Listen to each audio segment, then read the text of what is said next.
अक्टूबर की उदास शामें और मेरा इश्क हासिल इतने करीब,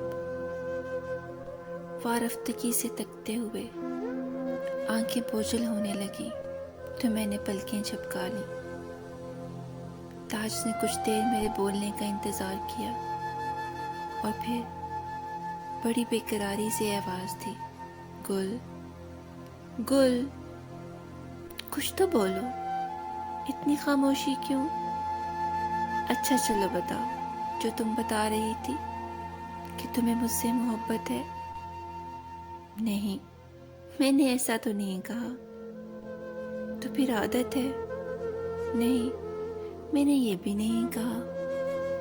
तो फिर गुल, वो आखिर क्या है जो तुम्हें मेरे अलावा कुछ सोचने नहीं देता? ताज, सुनने की हिम्मत है तो सुनो। अगर तुम मुझे मुयस्सर होते तो आदत होती, हासिल होते तो मोहब्बत होती।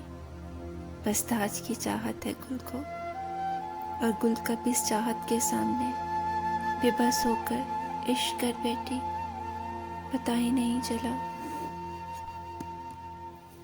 ये इश्क तुम्हारे अलावा मुझे कुछ सोचने नहीं देता।